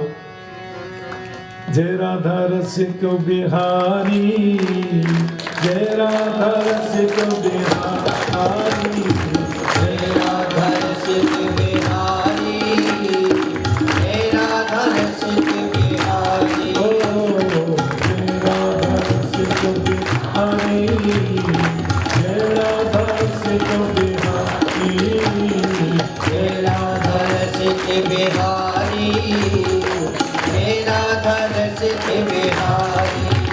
तेरी मुरली बजे प्यारी प्यारी, तेरी मुरली बजे प्यारी प्यारी, तेरी मुरली बजे प्यारी प्यारी, तेरी मुरली बजे प्यारी प्यारी। राधा हरि बोल जय राधा हरि श्याम हरि राधा रसिक बिहारी, जय राधा रसिक बिहारी, जय राधा रसिक बिहारी, जय राधा रसिक बिहारी।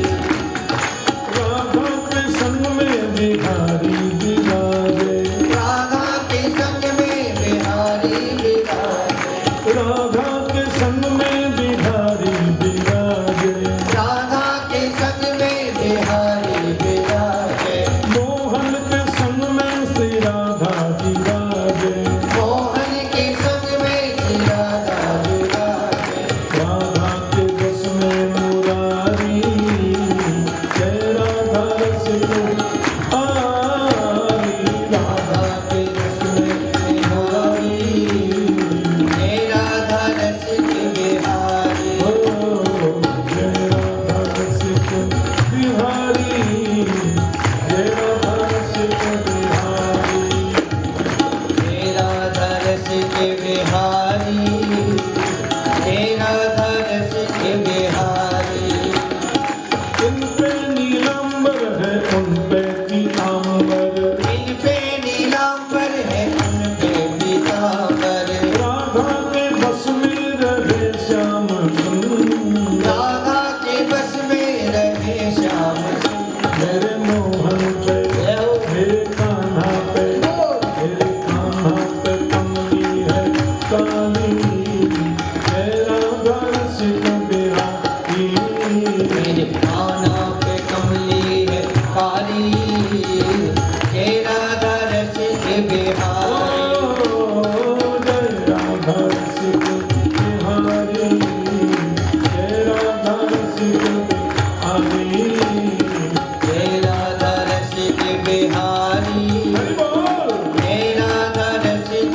बिहारी।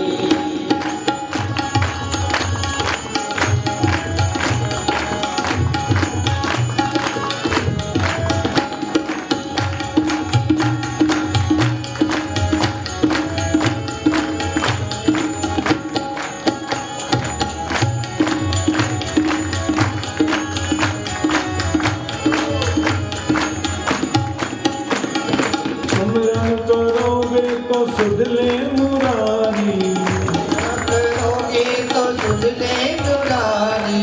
सुमिरन करोगे तो सुध ले मुरारी। सुमिरन करोगे तो सुध ले मुरारी। कितनी मधुप श्याम बिनती हमारी, इतनी मधुप श्याम मिलती हमारी।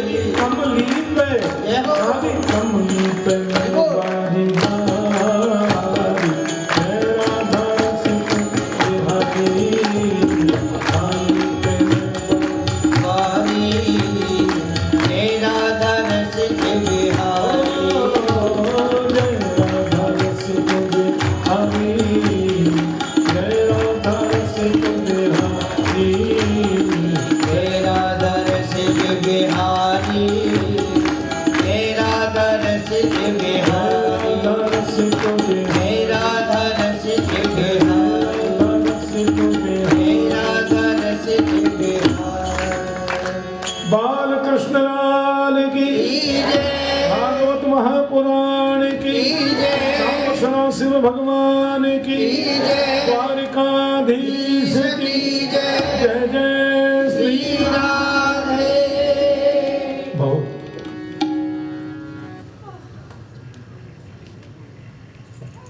आनंद की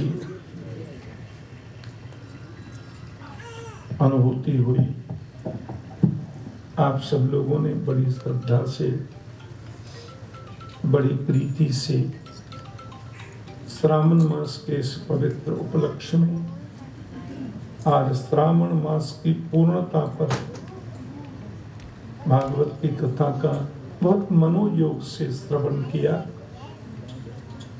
और मैं देख रहा था हमारी वृद्धा माताएं, कुछ बहनें, छोटी छोटी बेटियां, बच्चे, बुजुर्ग, कितने भाव से सबने कथा के इस महोत्सव में आनंदित होकर के भाग लिया। मन में बड़ी प्रसन्नता हुई। भगवान पुंडरीकाक्ष प्रभु के चरणों में मेरी प्रार्थना,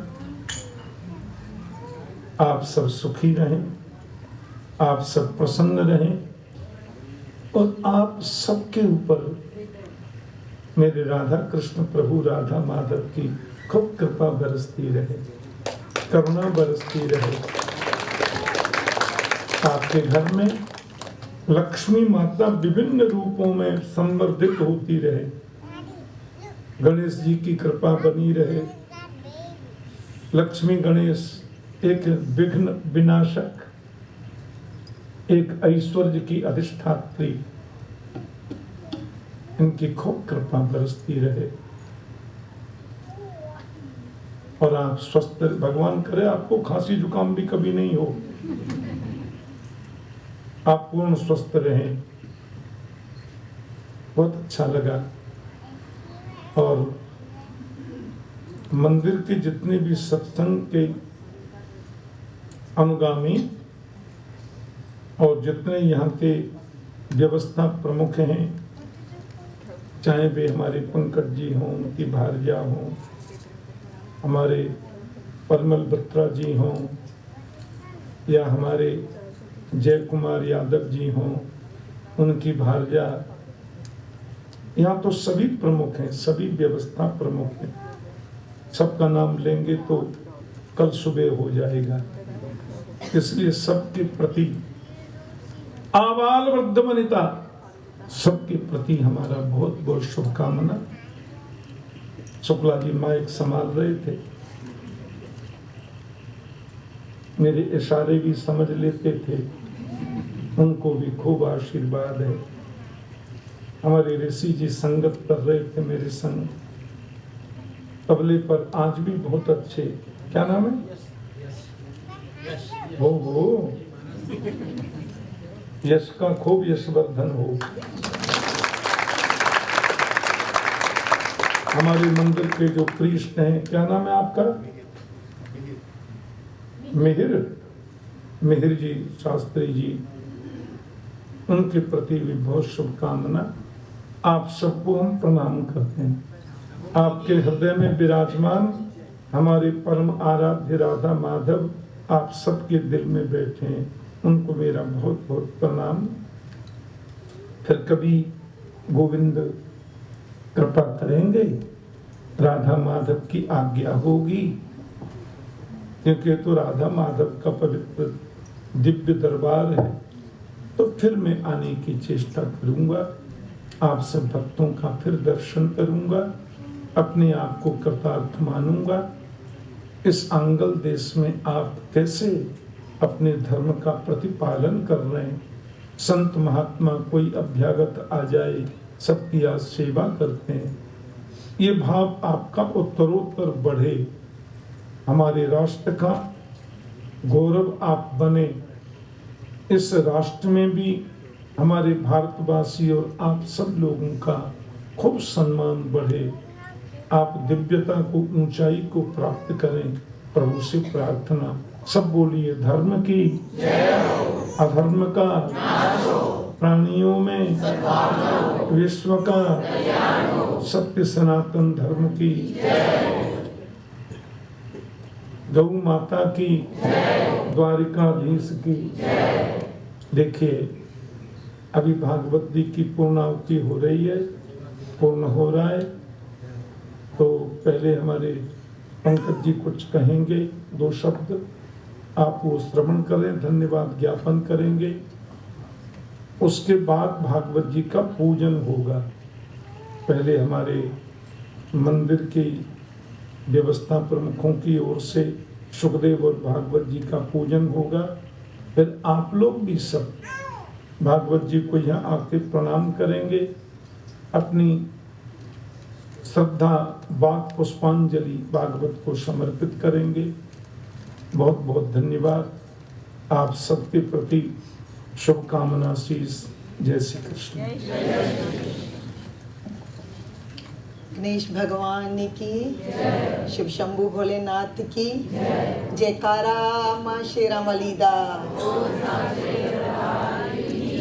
श्री कृष्णा की, भागवत पुराण की।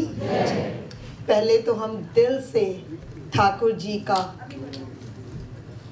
पहले तो उन्हें प्रणाम करते हैं, हम सबकी तरफ से दिल से उनको प्रणाम है।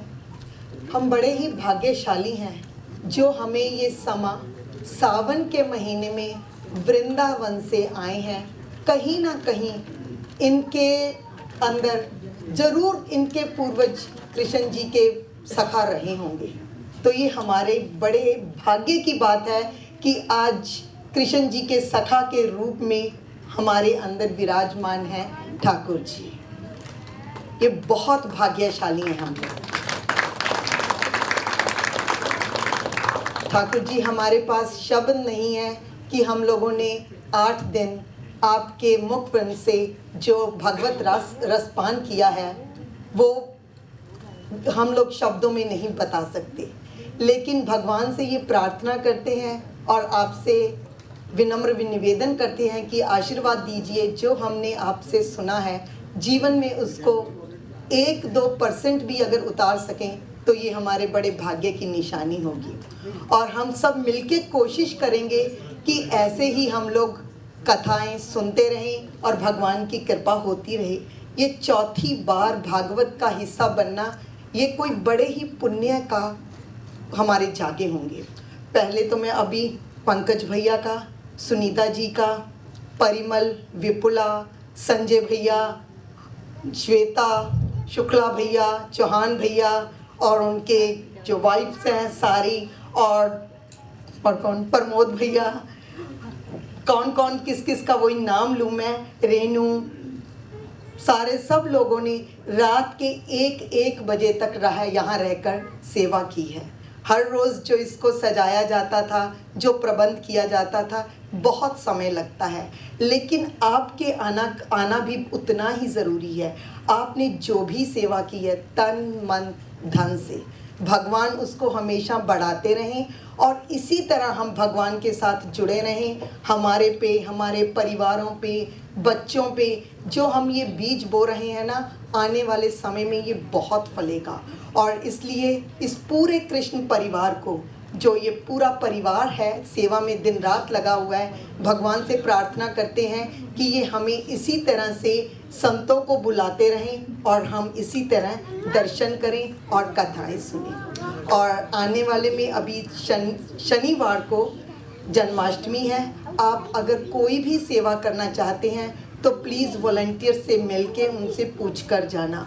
और आज कलश अभी दे दिए जाएंगे, जिन्होंने भी कलश रखे हैं आप प्लीज़ अपना कलश लेकर जाना।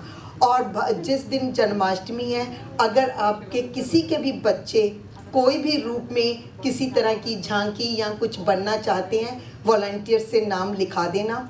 और ठाकुर जी, हमसे भी कोई गलती हुई हो तो प्लीज़ हम लोगों को क्षमा करना और आशीर्वाद हमें चाहिए। ऋषि भैया, आपसे भी हम बहुत बहुत खुश हैं कि आप दोबारा से आए हो और हमें अपने भजनों से हमें कृतार्थ किया है।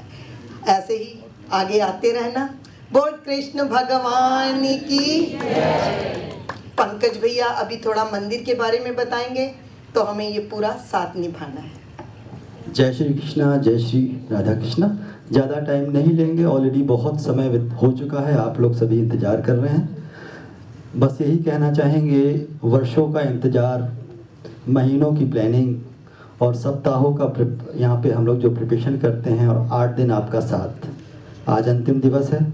एक बार फिर से हम लोग पूरे साल इंतज़ार करेंगे अगली भागवत का फिर से ठाकुर जी के आने का।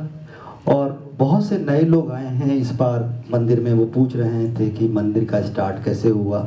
ये मंदिर के बारे में कहते हैं कि स्वयंभू मंदिर जो होता है, जिसमें कोई व्यवस्था पहले से नहीं, कोई प्लानिंग पहले से नहीं, मंदिर 6 फीट की एक टेबल पे 6 इंच के राधा कृष्ण भगवान के साथ शुरू हुआ था।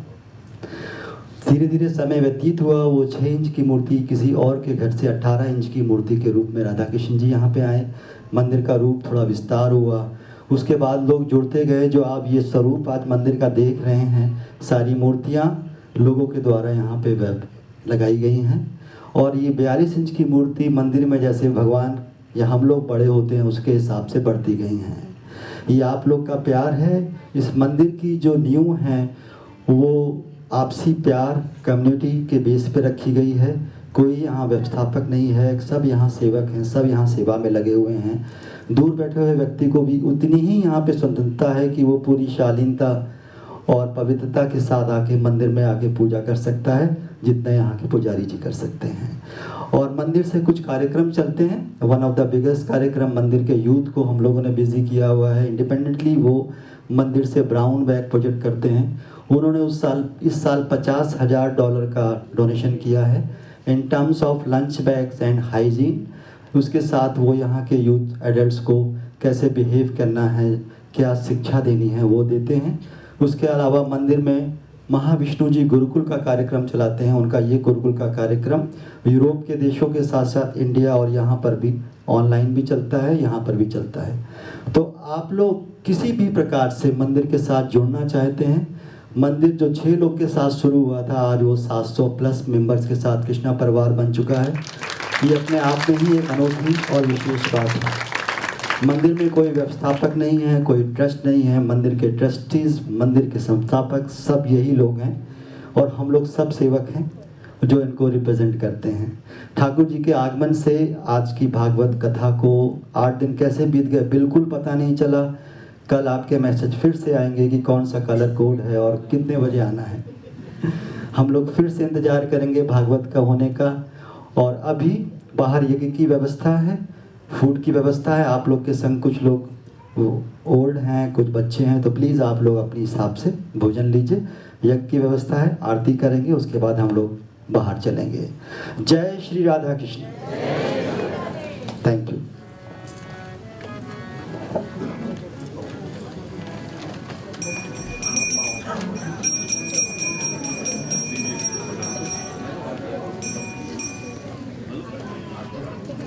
आरती अति पावन पुराण की, आरती अति पावन पुराण की, घर में भक्ति के गान की।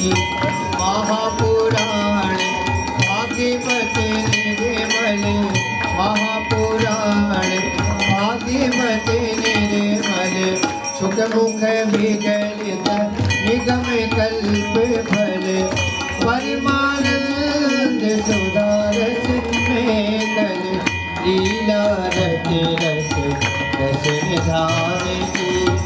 आरती अति पावन पुराण की, कलिमल मथन प्रताप निवारण, जन्म मृत्युमय भव भयहारिण, सेवत सतत सकल सुख कारण, सुमिहो सदी हरि चरित गान की।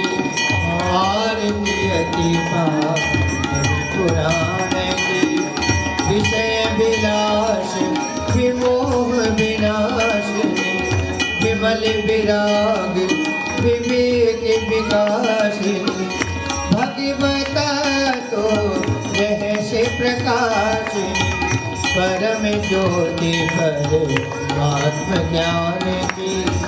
आरती अति पावन पुराण की, परमहंस मुनि बने उल्लासिन, रस के हृदय रस लास विलासिनी, मुक्ति भोगीरथ प्रेम सुदासिनी, कथा अकिंचन प्रिय सुजान की।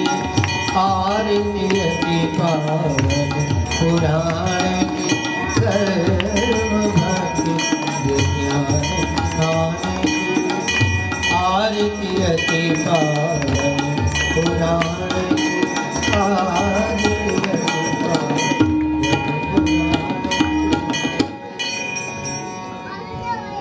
हमारे भारत से डॉक्टर हर्षवर्धन जी, यशवर्धन जी यहाँ पधारे हैं सपत्नीक। उनकी बेटी दामाद भी यहाँ डॉक्टर हैं। तो उनकी बिटिया के यहाँ राधा रानी आई है, तो राधा रानी को लेके आई बिटिया, और गोपाल भी आया है। गोपाल और राधा रानी दोनों आए हैं।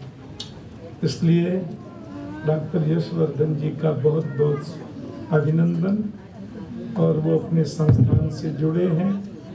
इंद्रेश के प्रति भी बड़ा स्नेह और बड़ा प्रेम है। उनकी बिटिया भी बड़ी भक्तिमती हैं। पूरे परिवार को हमारा बहुत बहुत आशीर्वाद, बहुत मंगल कामना, बहुत शुभकामना। जय श्री कृष्ण। किधर अरे ऋषि ने कहने आनंदी ला ली।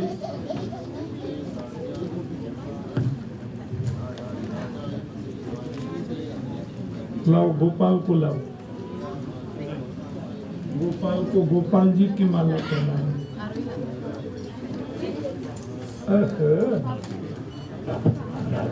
नहीं? और राधा रानी को भागवत करना है।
ते दिवस मुख्यात आहे तेव्हा मोबाईल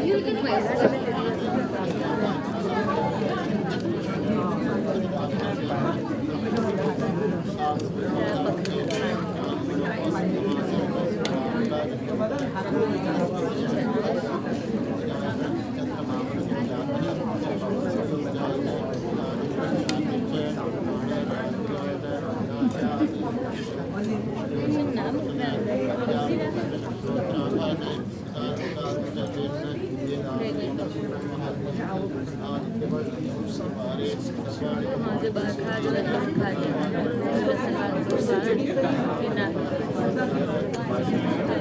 એવી જગ્યા જાણતે મને બસ કંઈ ગમે તે રેસ્ટોરન્ટ લાઈક નોનવેજ જેવું કંઈ પડે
लेट